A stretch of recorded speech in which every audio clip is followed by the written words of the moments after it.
what's going on, guys? Brandon here with Texas Revving, making a video that I've been pushing off for a while, but I'm actually glad I did because it's regarding the exhaust that's recently been put on the GT500. So this is the 2014 SVT GT500, and I'm just gonna approach this video, make it as if you guys are new around here and you didn't see anything previous.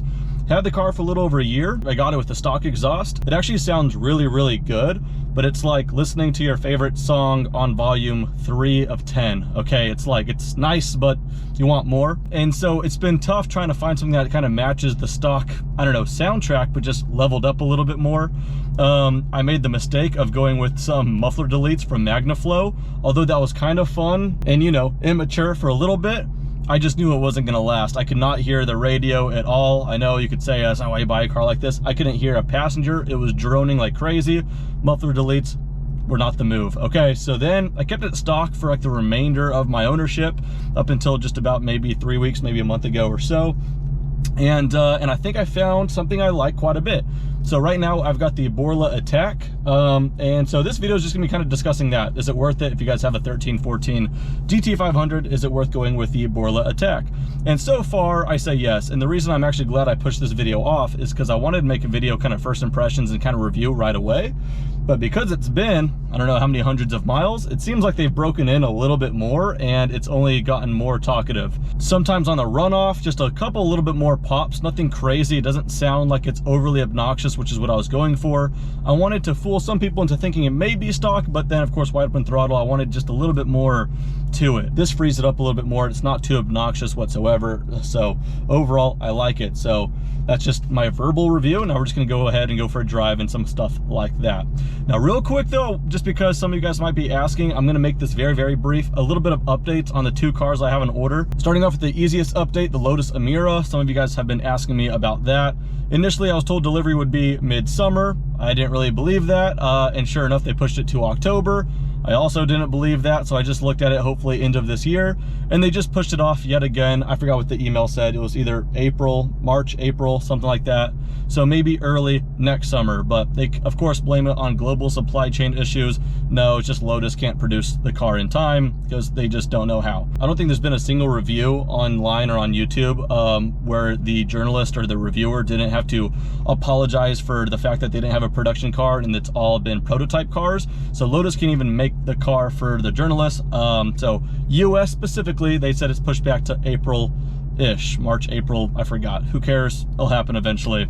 The more grim update than that though, the GT500. Yeah, as you guys know, maybe, I've been trying to order a 2022 GT500 and I technically did put in an order back in April of this year.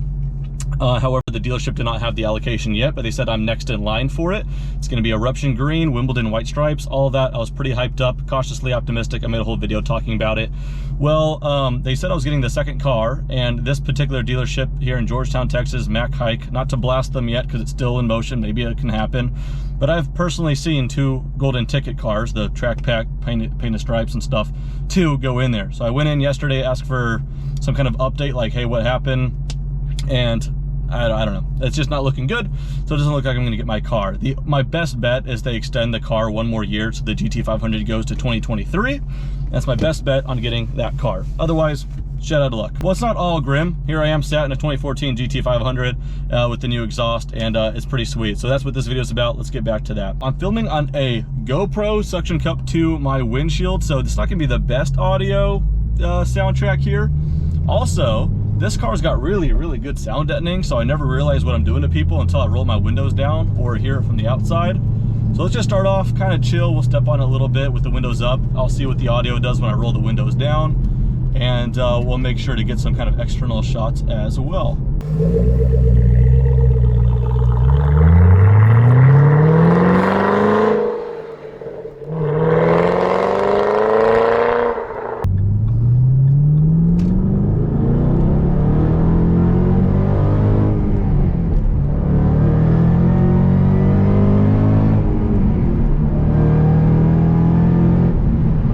Concerned about going with an aftermarket exhaust on this thing was how, with the MagnaFlow muffler deletes anyway, I lost the supercharger whine totally.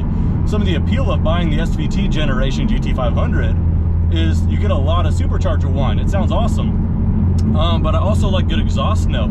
So it seemed like I couldn't really have both. I went with the Magna Flow muffler deletes, all exhaust, but it was too much exhaust. I didn't hear any supercharger. This thing's got good exhaust pitch, as you'll hear hopefully a little bit later if you didn't already. But on wide open throttle, mid, higher RPMs, I still get that whine. So I'm happy about that.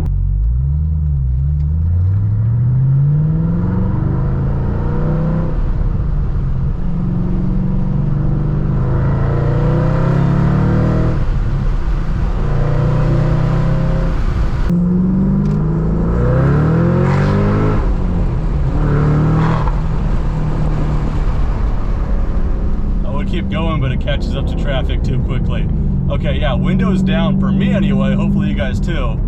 That's where the sound deadening in the car really muffles the exhaust, which is fine. It funnels all the supercharger whine, which I already said I like. But when windows go down, you'll hear more of that raspiness that the Borla ATAKs have.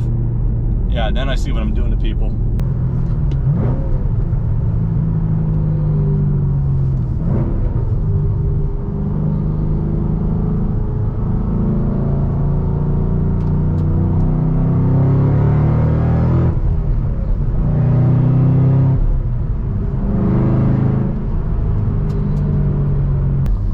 Nice and slow here, windows down, see if that does anything for y'all.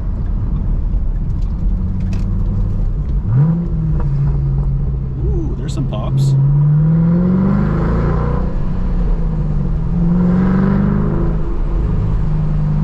There's a guardrail. Yeah.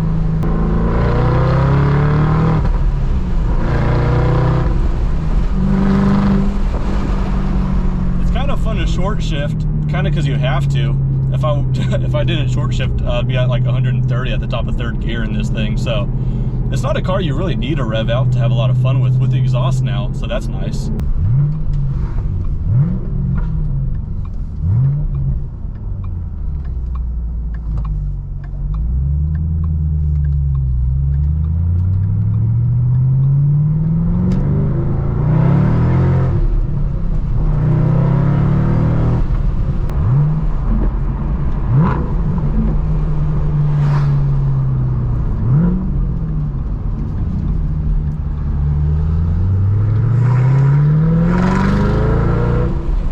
Reverberate off the trucks a lot more.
Hopefully I give you guys enough different looks. I'm not gonna be able to tell if this does it justice until I get home and look at the actual footage, but hopefully some of the external DSLR stuff and the internal GoPro stuff is enough to kind of show you a little bit more. One of these days I'll take a little bit more time with it. We'll get some friends together, kind of film some rollers as well, just so you guys can hear how it is on flybys and all that kind of stuff. But in short, yeah, the Borla ATAK, I think it's a happy medium in that the exhaust soundtrack's great, especially from the outside. But I can still tell from in here, it's definitely more throaty, it makes the downshifts more rewarding, stuff like that. But I'm still able to hear the supercharger whine, so it'll fool some people for being stock. Maybe I wouldn't have done this modification if it wasn't for the GT350 that spoiled me for exhaust soundtrack. But I remember when I first got in it, I thought it did sound good, just very, very muffled and quiet. So I don't know, so far I like it. It's not an absolute must for this car. It does sound good stock, but I don't know. I'm happy I did it. I'm gonna keep the stock ones around just in case, but overall, not too bad. I think cosmetically from the outside it looks kind of cool too. I did like the look of the stock one, how it was cut kind of sharp to be like flush with the bumper. These stick out a little bit, but some people like that look. I'm kind of undecided on that, but overall, I'm happy with it. Hopefully you guys enjoyed this video. See you guys very soon. Take care.